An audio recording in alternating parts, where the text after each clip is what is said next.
Hello my dear friends, and welcome back to another very exciting Star Wars video. It is I coming at you once again, your favourite galactic hostess, Star Wars Meg.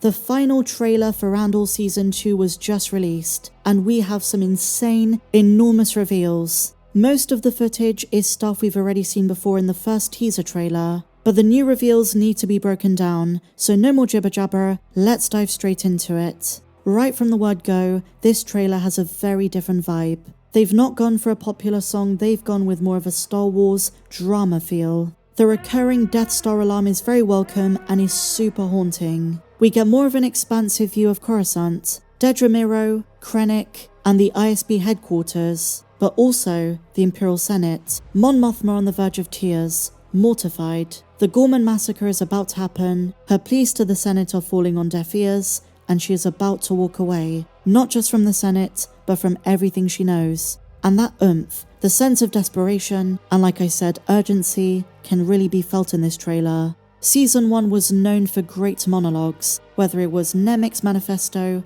whether it was Luthen's monologue, and now it's time for Mon Mothma to shine. The emotional depth of this show is second to none. Gilroy was right. This really is Star Wars at its most serious.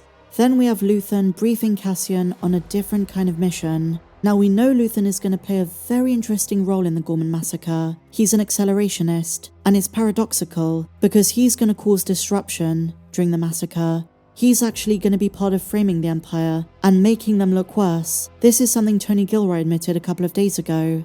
We also get a better look at the farming planet. There are some pretty good theories that this is Lothal, some say Dantooine, others think it's the Ganji moon, which was teased at the end of the first season. Nonetheless, we see a group of rebels that includes Bix, Brasso, B2EMO, and others. And Bix says, if I'm giving up everything, I want to win. And in Luthen's own words, the missions in this season are life and death. If it goes up in flames, it's gonna burn very brightly. But one thing you may have missed is that Clea finds out about the Death Star. She tells who is presumably Luthen the Empire is building a superweapon, and it terrifies her, as it should. And these are really the origins of rumours about the secret, uber-powerful weapon, and during Andor Season 2, its full capabilities and purposes are not known to any rebels, because this is before Jyn Erso's mission in Rogue One. This is before all of that. But there were rumours at the time, in canon, of the Empire's superweapon, but they didn't know the full extent of it. So this is going to be a very doomer, scary revelation. And being part of Axis Cell, being Luthen's closest confidant, Clea is also responsible for what they're about to do during the Ghorman Massacre. And so we have this shot where she's in tears, full of remorse, but it's in the name of the greater good. I'm telling you guys, this season is going to be extreme. And we also have a new scene of Orson Krennic saying resistance is absurd. And to contrast this, Saul Guerrero says, rebellion is not for the sane. We also have a new look at Leader Mothma's wedding, the daughter of Mon. We see the Skuldans and the Mothmas. We get another close look at Saul's partisans. Most of these, such as Moroff and the two Tubes, are from Rogue One. But let's talk about the biggest scene of all. Dedra Meero is being force choked. You know, there were questions, are we going to see Palpatine? Are we going to see Vader? One side saying that'd be great for the last Rogue One spin-off to show Vader again, just like he was at the end of the movie in 2016. And then on the other side, you see people say we don't need the likes of Tarkin or Vader or Palpatine because this show implies the higher-ups in the Empire, but never shows you them, never shows you the big boys. This is really about the other divisions, the ISB, the scientific researchers, but never Palpatine and Darth Vader. Well, here's a question.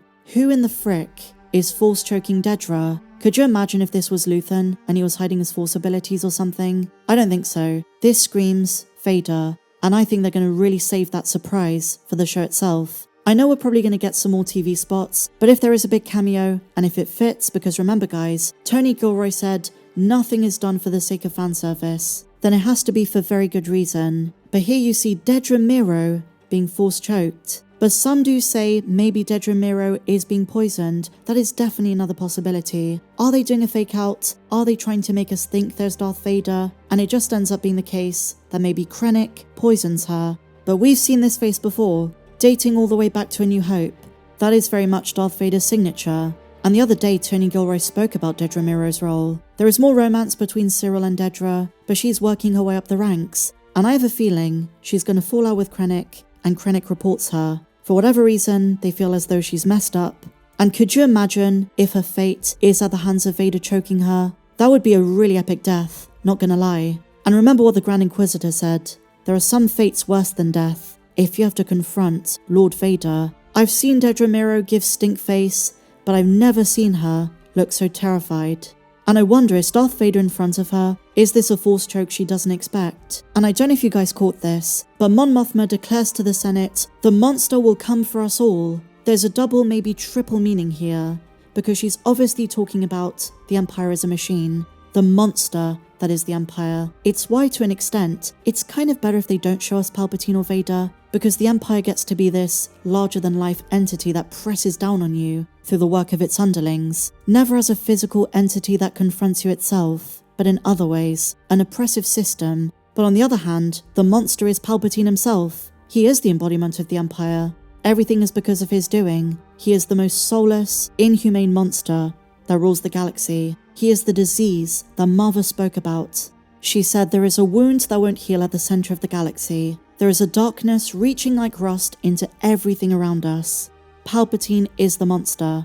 And another thing this trailer really shows off is how, just like the first season, they filmed in a range of different environments. There are forests, there's an ice planet. I thought maybe this is Eriadu. It just looks mind-blowing. I've not really gone into too many spoilers for Andor Season 2 just because it's one of those shows that isn't as lore-centric as the others, and it's not really one you want to go into expecting huge surprises or big cameos, but I have to say guys, the Vader stuff, whoever's force choking her, that is really out of left field.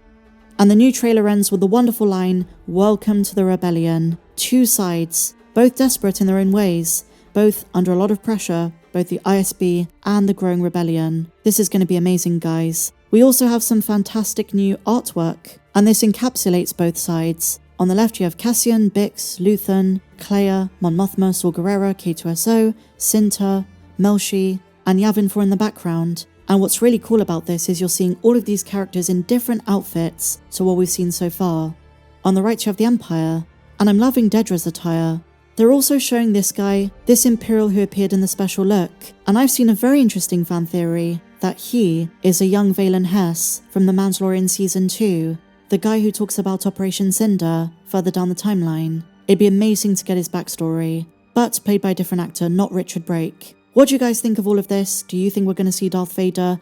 I want to know your thoughts. Let's get some hype going. Share your theories, share your predictions. Let's do this. If you enjoyed this video, guys, please be sure to give me a big fat thumbs up. Subscribe if you're new. Check me out on socials. If you want more Andor news, check out yesterday's video. And I'll see you in the next one. May the Force be with you, always.